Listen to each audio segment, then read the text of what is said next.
Hey y'all, I'm James Wright. Welcome to my shop. Today we are making a box for this plane from Reed Planes. Ooh, let's have some fun.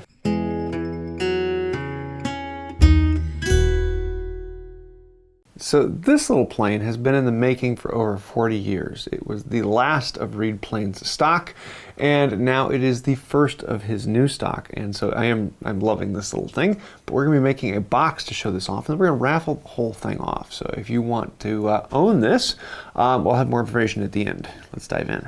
And a plane of this caliber requires something of this, rosewood. Let's have some fun with that. There will be no white oak in the making of this video. We're going to be using rosewood. Okay, not the actual rosewood you think of. This is the stuff that they now want us to use, and it's far more available. I believe it's Peruvian rosewood as opposed to Bolivian rosewood, or whichever one it is. It's rosewood, and it's really hard, dense stuff, and it's really fun to work with. It smooths out beautifully, and it is enjoyable.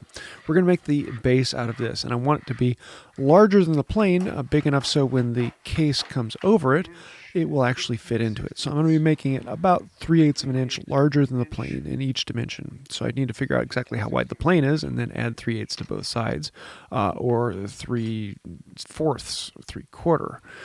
You gotta love how the English system makes math. One of these days I'd love to switch over to metric, but unfortunately most of my audience is not with metric. But maybe someday.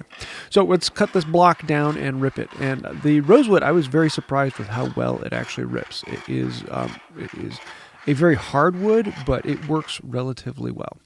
So once we have this rough shape, we need to then smooth the shape.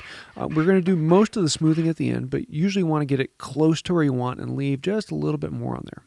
We're going to center out the plane, and now I need to make a recess for this plane to slide down into. So I can mark the front of it, and then mark the back of it, and then square those lines across the body. And then I can mark the two sides and figure out exactly where does this block need to go in. With the sides, it's easier to find out where the line needs to be and put a marking gauge on it, whereas with the front and back, it's easier to square across it. We're going to go along and outline the whole thing with a chisel, and I want to make sure I'm staying away from the line. And particularly these sections where you're going with the grain, make sure you're not pounding in too hard. You don't want to end up splitting it out. So now we stayed away from the line, we've chopped down a little ways, we can come back and pare out to the line, and then chop down a little later, a little bit farther, and then come back and pare it out, and then chop down a little farther, and then come back and pare it out. And we're going to go back and forth until we get close to the depth we want. I'm not going to go down all the way to it because I want to actually hit that with the router plane. I want this whole thing to be a little bit more than 1/8 inch deep. It doesn't have to be pretty deep, it just needs to be enough to hold the plane in. I could make it a little deeper, but I want to be able to see the dovetails on the sides. Once we get it down to the exact depth we want with the router plane, then we can go back and hit those lines exactly. Make sure that our fit is on there. We want a little bit of slop so it goes in easily, but holds itself in nicely. Now we need to figure out how tall this box needs to be. And for the sides, I have this beautiful quarter sawn sycamore. Sycamore is a lot like oak in that you get to see a lot of the medullary rays. All hardwoods have medullary rays, it's just most of them are too small to be seen. But with sycamore, they're very apparent and they're a slightly different color. So it gives a really cool texture to the wood, and it is a lot of fun. Unfortunately, this particular block is really twisted, and half the grain is going one direction and half the grain is going the other direction. So we need to flatten out a surface and get it actually smooth. Winding sticks allow you to actually see where are you high and where are you low, and you can get it close with the scrub plane. Then I'm going to come in with my low angle jack, which is what I like to use for a really heavy cut, and I can generally flatten it out. Once I get one side flat, then we can joint an edge to be 90 degrees to that flat side. And now with those two true edges, we can mark around the board, and we're going to resaw this down and make 2 panels out of it. These 2 panels will then get cut into making the 4 sides of the box. I want them to be about a 1/4 inch thick, and so we're going to overcut them a little bit, just a 1/16 inch or so. And so we can rip down one of them, and then set that board aside, and then smooth the face again, and then rip that one down again. And yeah, it's one of those things that seems like a lot of work, but once you've done a few resawing sessions, it doesn't really scare you as much as it used to. It is one of those things, if you have the right tool and you have the right technique, it is relatively easy, and it really only took just a couple minutes to resaw down this block. It's a relatively simple piece, and just like that, you have thinner stock out of thicker stock. So now we have these two pieces that are slightly over 1/4 inch thick. I'm going to joint them down and make sure that both of the edges are parallel to the first. And with the two edges parallel, then when you're going to do the ends, the shooting board makes it really nice to clean them up. I'm going to find out how long the first side needs to be, and I can do that by just measuring the block. And I want this box that goes over to actually be ever so slightly larger than the box on the outside dimension, but smaller than the block on the inside dimension. And then that will allow it to sit into a rabbet. Now, if you don't get that, then you'll see in a moment here. So we're going to start with two long pieces. Those will be the front and back, or the sides of depends on which direction you look at the box. And then we'll have two short pieces, and we're going to dovetail these together. And whenever you're working with a thin, small stock, it seems kind of scary, but the smaller the dovetails are, the easier it is to work with, in my opinion. Now, I'm going to be leaving one face of this rough, and we're going to leave the outside of the box rough because I find it easier to smooth the whole box once it is together than to do it separately. So why rough it now? Why clean it up now when I'm just going to be planing it later? We're going to gang cut the tails. It makes it far easier to lay out one set and cut both of them at the same time, and this way they also match. I'm just eyeballing the angle of the tails. It's nothing that has to be perfect. There's no reason to do them exact. I'm going to kind of speed through making the dovetails on here. If you want to see more detail on that, I have several videos on how to cut dovetails, and there are lots of videos out there. But it's one of those fun things that you don't have to overthink, and you don't have to be absolutely precise. And with small dovetails like this, you're still going to have the same gaps, but they're going to be a little smaller because you have to get closer to see it. Now, you do have to be very, very careful to actually mark them all. That way you know that right and front go together, and front and left go together, and actually putting marks on them that say, yeah, left is that way and right is that way just makes everything a little smoother and easier. That way you're not trying to put the wrong piece into the wrong board. Also, make sure you mark your slack that's going to get removed so you don't end up chopping off your pin. We've all done that at one point or another. But yeah, once they go together, the next thing we need to do is actually have a groove for the bottom to go in. But then we also need a bottom. And so what I do is I find the iron I want to use to create the groove. In this case, I'm going to be using it at my 45. And then I can create the groove. And this lets me know how thick my bottom needs to be because I have a groove that it can fit into. And that groove then becomes a go or no-go gauge for the bottom. This really nice piece of walnut that has a tiny bit of chatoyancy at one end. And I just planed it down until it fits in the groove nice and smooth. And then we can actually put the groove in the actual box bottoms. I like to hold off on those until I know exactly what I have, just in case, this bottom doesn't work out and I want to use something else. For the bottom itself, now that I know it's what I want and it's the right size, now we can actually cut it to the correct dimensions. So I have the box put together, I can measure what is the inside dimension, and then add to it to make it larger so it will fit into the groove inside the box. Because my walls are only 1/4 inch deep, the groove is only about 1/8 inch deep, and so that doesn't give me much space to work with. For small, thin stock like this, I usually prefer to use a Japanese saw. It tends to just... I don't know if it goes faster or easier. It seems to feel good for that. We can put the groove into these small pieces.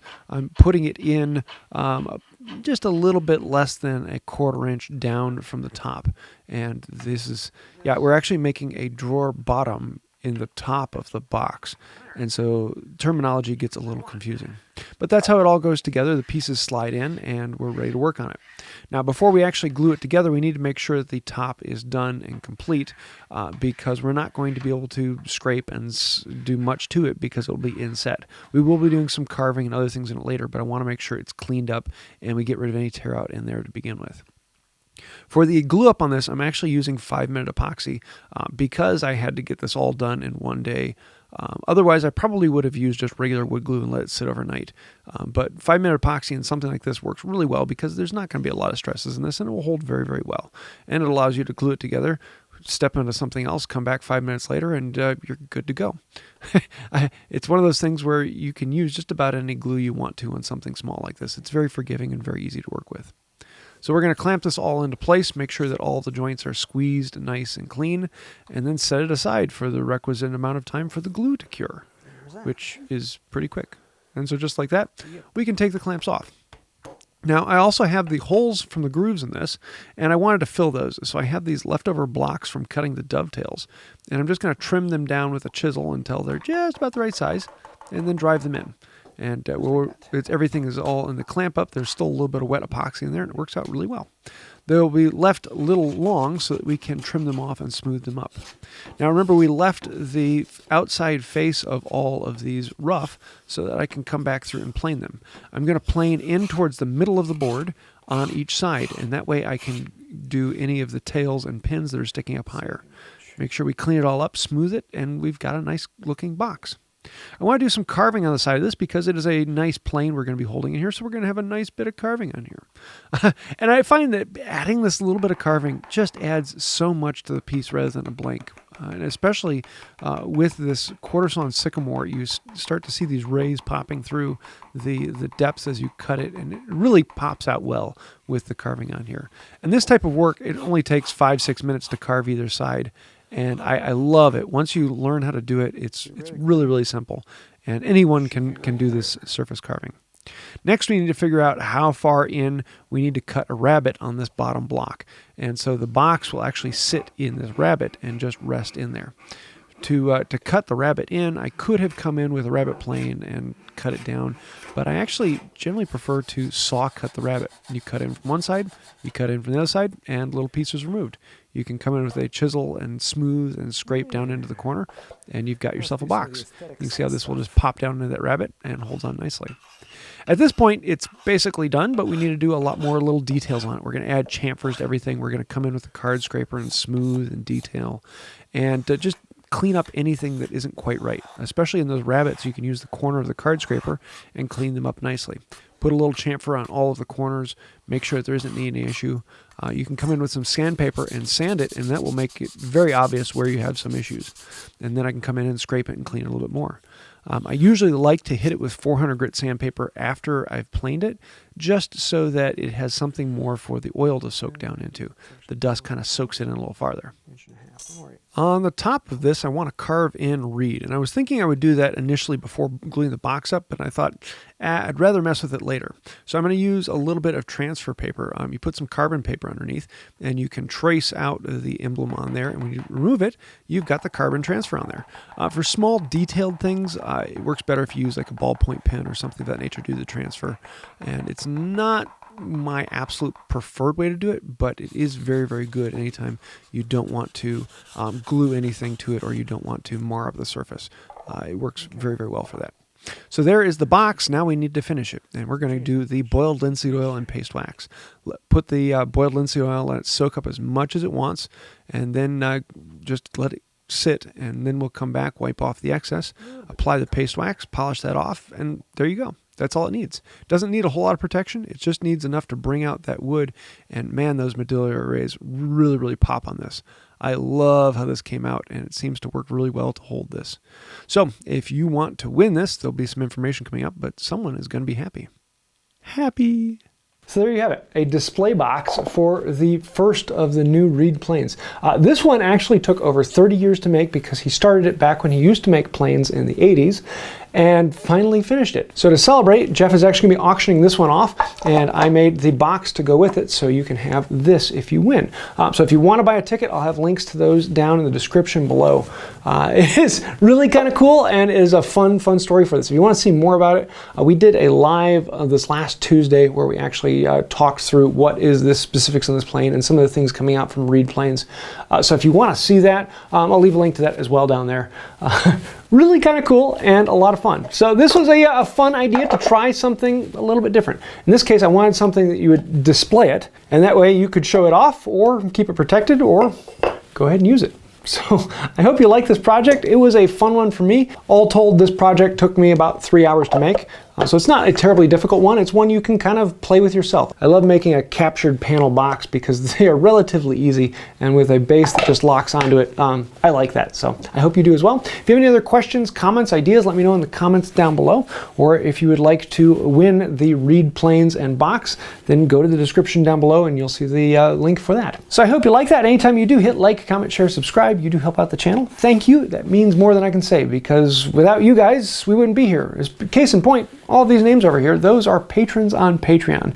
And without patrons or members of the channel, people who thank you, without you guys, we wouldn't be here. So thank you. It means more than I can say. You guys keep the lights on, you keep the videos coming, you provide for the things that we need to make this channel happen. So thank you for that. If you'd like to find out more, you know what to do. That description down below and all that fun stuff. I think I'll do it for now. And until next time, have a wonderful day. It may have taken Jeff almost 40 years to make this plane, but the box, that's a different story.